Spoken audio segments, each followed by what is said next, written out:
Hello everyone. I had a few messages on Instagram asking for certain videos and certain things. And one of them was about sparring. They also asked about sparring Tyson Fury. But I thought I'd make the video about sparring Tyson and Joshua and Usyk, the three heavyweight champion of the world that I've sparred. I sparred a few other world champions. Clinton Woods I sparred when I was 18. I had 2 amateur fights, and my old man rung Clinton up and said, "Can I bring my lad to spar?" And it wasn't great for me. I think he was about 40 odd at the time. Did 4 3-minute rounds. I'd only had 2 amateur fights. It was hard work. He was brilliant. Nice fella though. He looked after me, but I learned what a jab was that day. So yeah, in chronological order, I sparred Anthony Joshua first. I was on the GB assessments to get on the squad in 2012, and I turned up 2 stone overweight. Obviously, a very me thing to do. I turned up 2 stone overweight, so there was me, Chris Billham-Smith. Who else would everyone know? Sam Hyde was on there. Simon Barker won the ABAs twice. He just beat me in the ABA quarterfinals.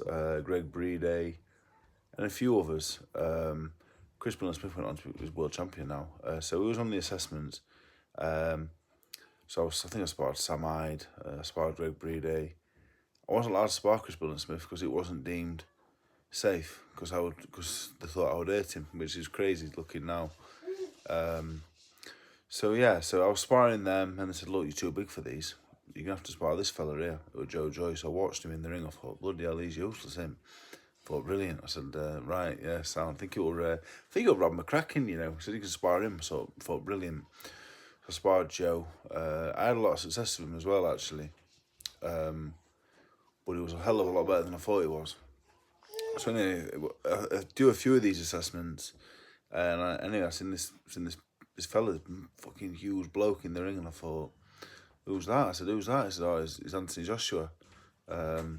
I thought, all right. I watched him in the world championship final against Majidov. So I said, "Oh yeah, I know you mean. I said, "Let me spar him," and they went, "No, don't want to spar him yet.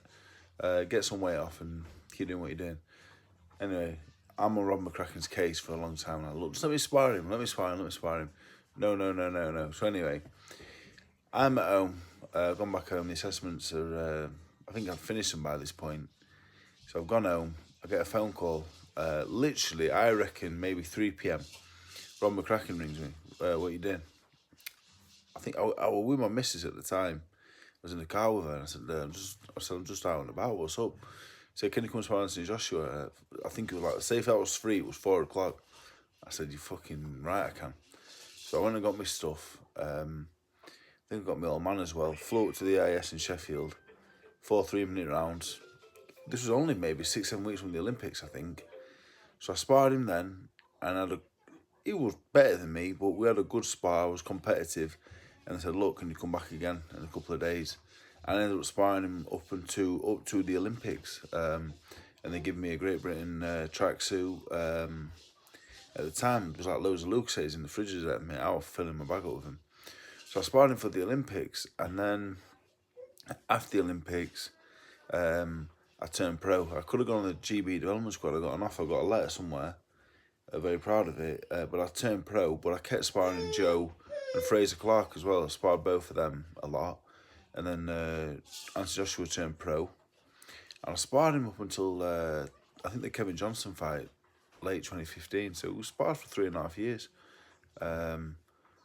Could spar anywhere from 4 to 10 rounds, 2-3 times a week at times when he was fighting. It was very hard, but I was young.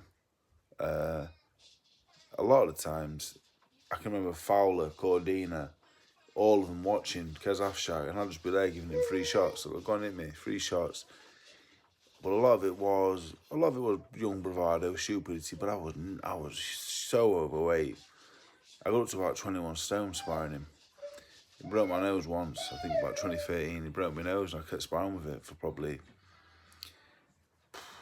a year with a broken nose. Just says chlorine every time he hit me. But I learned a lot sparring him. but I think I took a lot of years off my life as well. And he's improved. He improved so much. He improved all the time. He was always at it. Sometimes I sparred really well with him. Once I sparred that well, I got out the ring, everyone was shaking my hand. I sparred that well. I boxed his ears off.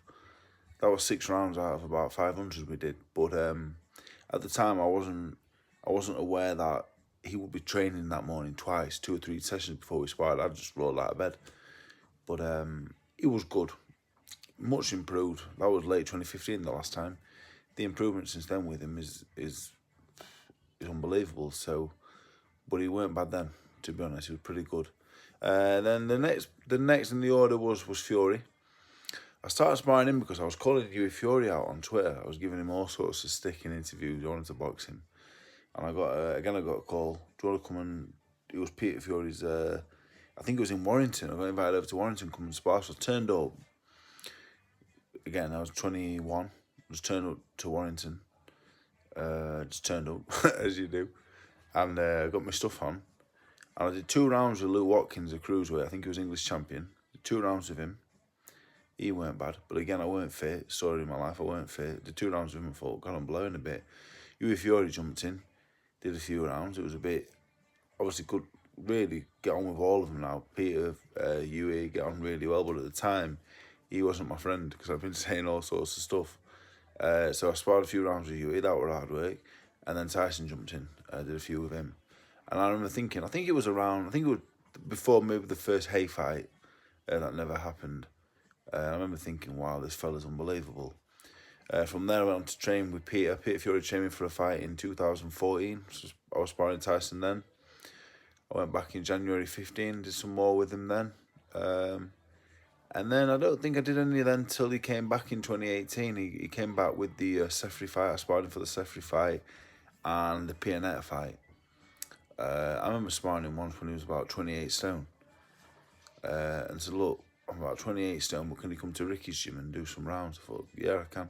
Because I thought, I'm gonna get topside of you today. If you're 28 stone, I look forward to this. He was just as good at 28 stone than he was at 18. But yeah, he was always good to me. We always got on really well. Obviously, I knew him a long time. So he never took the piss with me, really. He looked after me. You know, gave me a few quid, always paid my expenses and a bit extra when I came over. And never took the piss, to be honest. He could have, a lot better fighter than me, could have really set about me, but he never. He used to save that for the other sparring partners. I was quite fortunate. So overall, again, another great experience, but realistically, him and Anthony Joshua for me, for my career, wasn't great because I spent all the spar in survival mode pretty much. And then Usyk, I sparred in 2020. It was during the lockdown, COVID lockdown. I went to Kiev. I never left my. I went out the place where we stayed twice in 2 weeks. We sparred 6 rounds on the first day, 2-minute rounds. And I thought, wow, he was fast. His movement, his speed. His speed of foot more than hand. He was here, there, and everywhere. You couldn't catch him with the same shot twice. Caught with an uppercut inside once. I thought, right, that's nice. Went to do it again. Never came off again. I sparred him, I think, 5 times in 2 weeks, maybe 24 rounds altogether. Obviously, he did me with the left hand on the last day. I did lose 18 pounds in 2 weeks. And you know what? It sounds weird because he did do me on the last day, but he wasn't a puncher. He wasn't a big puncher. He was sharp and fast. The punches you often see coming never hurt, but he never bothered me till the last day. Maybe the Wednesday 2 days before as well. I was starting to feel a bit weak. I'm a bit of a fussy eater, to be honest. No excuse. He come with a peach, but I don't think it would have bothered me had I been eating and stuff. Because I didn't think he was the biggest puncher in the world. But him and Tyson, when I sparred them, I thought they were exceptional. When I sparred Anthony Joshua, it was 9 years ago. The improvement's been mad. And I would like to spar him again, but also I wouldn't. So that's my sparring stories on the 3 heavyweight champions of the world that I've sparred.